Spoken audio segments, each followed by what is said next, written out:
Hey, it's me. Oh, wow. Can you hear that?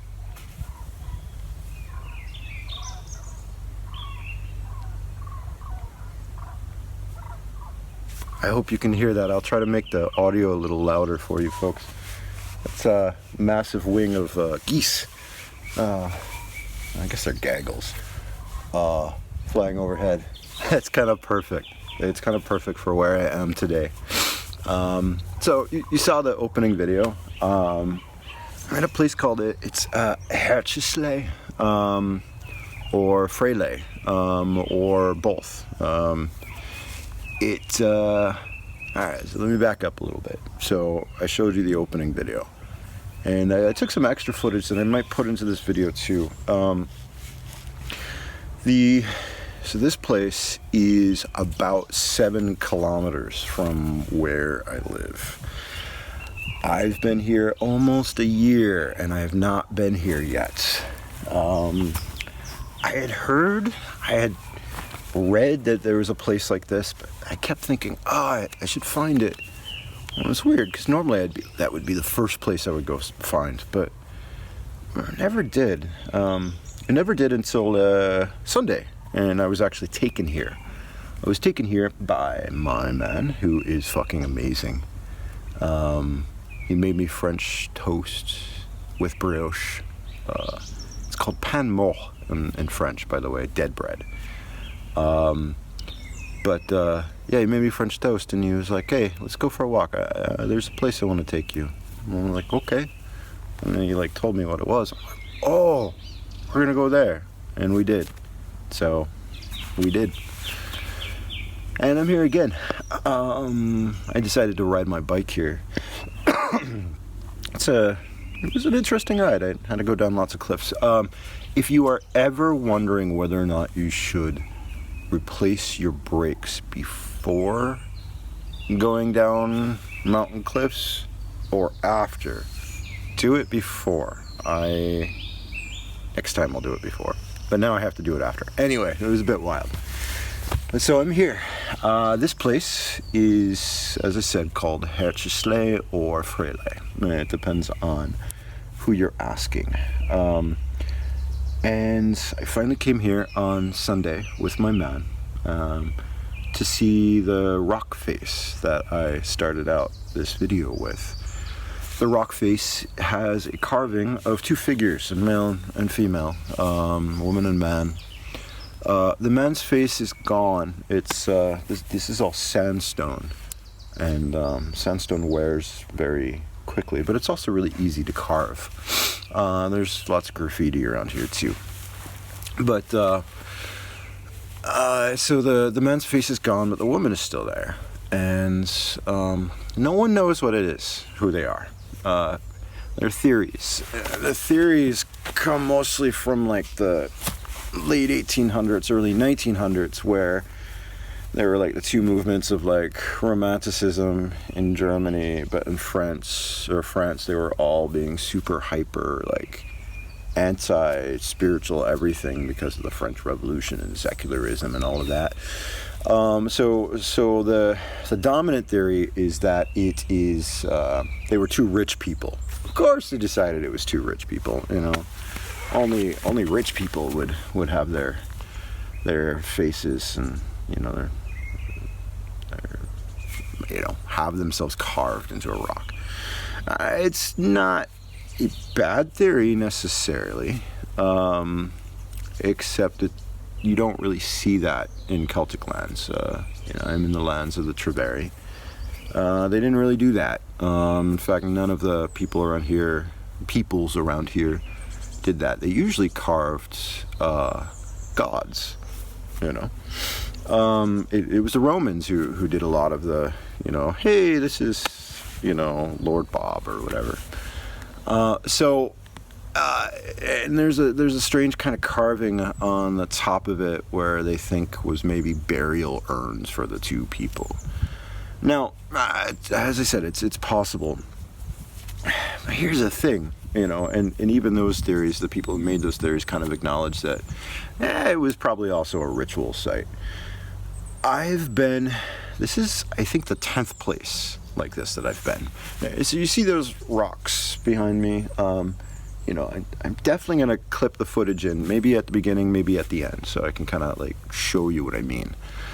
But these grottos, as it were, or groves, you know, as you can tell, there's trees everywhere here. Hart, by the way, means forest. It's kind of the word for forest mountain. And it's a specific kind of forest on rocks on a place like this. So it's a hart. Hartschlei. Schlei is rock. And then, so where was I going? Okay, so I've seen places like this in Alsace, in the Vosges. You know, there are places like this in the Jura as well. And where else did I see them? In the not the Pyrenees. Oh, what do you call it? I'm sorry. It's part of the Alps, the Provençal Alps.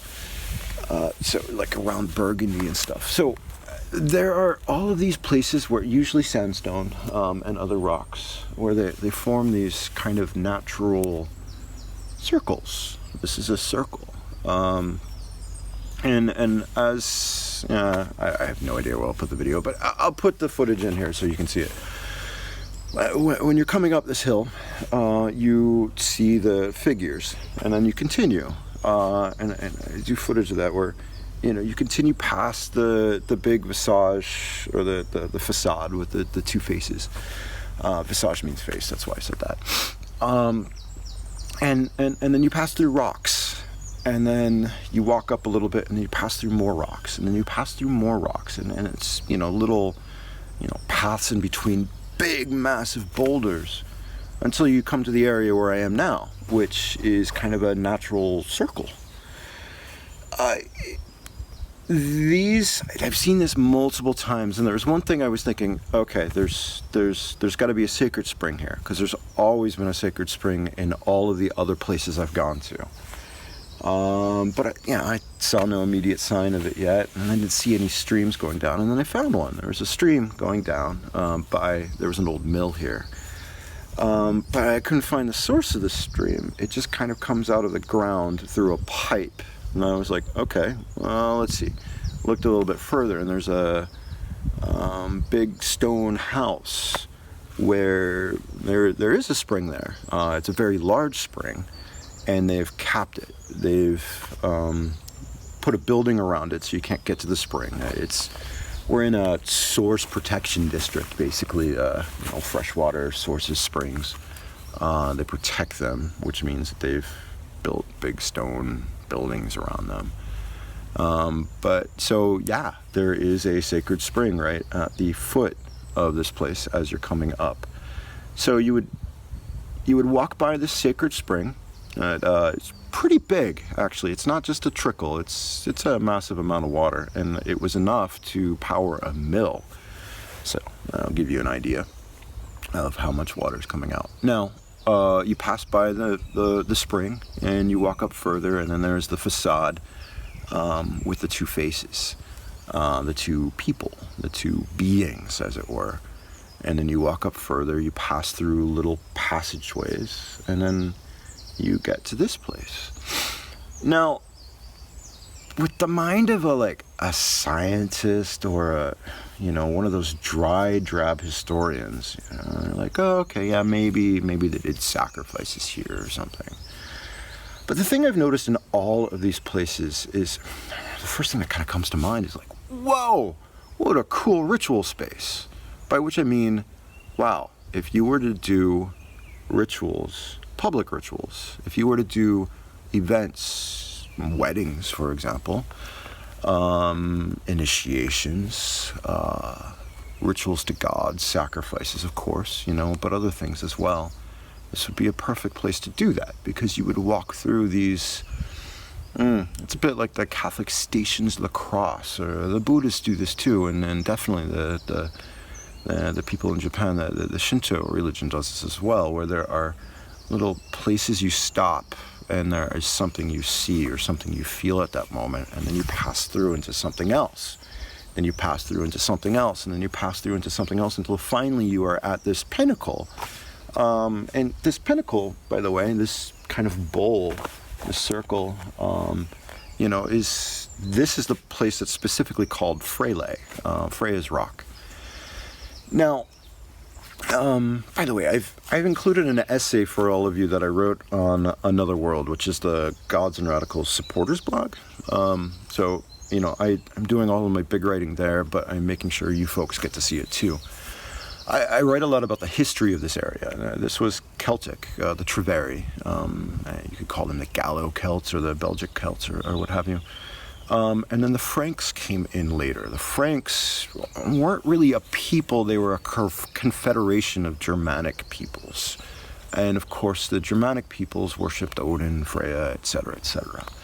They came in later. They came in around 600, 700 or whatever. So they would have been the ones who would have come here, and by that time a lot of the Celtic worship had been displaced. There's kind of the Christianization going on, but a lot of it, the Romans as well. Just down the valley is where an old Celtic settlement was, and then much further away is where a Roman settlement was. So there were two, there's a Celtic city here. I remember it was, I think they said it was, 10,000 people. So that's pretty large for a Celtic town around that time. The largest known one, I think, was 30,000 people. By American standards, it doesn't sound very big, but for the ancient Celtic world, that's pretty huge. So that one was about 10,000 people. And, so they did something here. They were worshiping someone. Doing rituals here. Then later on, the Romans came, they kind of displaced the Celtic settlement. Eventually, the Celtic settlement was destroyed, and the Celts who still lived here ended up becoming citizens of the Romans and living in the Roman city. And then Rome fell, and then the Franks started coming in, and the initial Franks were all heathen, as it were. Heathen means, from the heath, the people who were up in the hills, basically, which you probably know this too. Pagan meant rural. It meant the people who were outside of civilization and were following old ways instead of the new Roman religion. And it was particularly the Christian Romans who used that later on. Okay, so where was I? By the time the Franks would have come in, it would have been very simple for them to just say, oh, whoever you were worshiping here, that was Freya. Or to actually change the worship of the site. That happens. That happens all over Europe, especially, where you have an ancient spring that is devoted to one goddess, and then other people move in and they say, oh, well, no, actually, we're going to devote this to this goddess. And then, the Christians come in and say, oh, no, we're going to devote it to Mary or the saint or whatever. I suspect this was a place, one of the high places to Arduina. Arduina is the goddess of the Ardennes. The Ardennes is the forest here. It extends from, what direction is that? East. Eastern France, like Metz, and even further up, like where Lille is, and it extends across Luxembourg and Belgium into Germany. It was once part, as I mentioned in this essay, it was once part of a massive forest that extended across, all of France, all of Germany, all the way up to Poland. That it's mostly gone, but the Ardennes is one of the forests that remain. Arduena, the root of her name is high place, Arduo. This is a high place. This is a high place in the Ardennes. It is obviously definitely a sacred site that I need to come to at night during a full moon sometime. Apparently it's okay to have fires here. People do that, and there's wood stacked up, so that means other people are probably coming here too at night. And I wouldn't be surprised if I look closely, I could probably find some pagans. There are some hippies here last time on Sunday. They were eating vegan cheese chips and climbing on the rocks and wearing tie-dye. That's okay. I wanted them to go away so I could have a moment alone, but that's all right. I can have my moment alone now. Anyway, where was I? Where am I? Where am I? I need to come here at night to find out. But immediately when you come here, you feel, oh, yeah, okay. Yeah, you know, this is one of those places. This is a place. This is a place where, yeah, you can talk to gods. And, you know, best, of course, if you talk to the goddess that was here. Which, as I said, I think is Arduina. And then later Freya, or both. You can have multiple gods in one place. Just north of here, in what's Belgium now, there was a priest who was really upset because there was actually a big wooden statue to a huntress goddess, which Arduina was a huntress goddess. And so he built a pole, and he sat on top of the pole preaching at people, telling them that, like, I'm not coming down from this pole until you stop worshiping Arduina and you start worshiping God. It didn't work. But yeah. Such a fucking drama queen. Like, gotta hold myself hostage until you do this. I'm gonna hold my breath. Yeah. Anyway. I love you all. And I'm really happy. I guess you probably would be really super happy if you were here too. It's fucking magical. Yeah. Anyway, I'll probably make some more videos from here. I'm pretty sure. As I said, I'm gonna try to come here at night some night. You know, find out what else I can find. All right. You all be well, and I will talk to you soon. Thanks always, as always, for your support. I deeply appreciate it. And I hope this, oh, ooh, big hawk. I hope this inspires you, and I hope you can find places like this too. All the ways aren't lost. All right, be well. Talk to you again soon. Bye.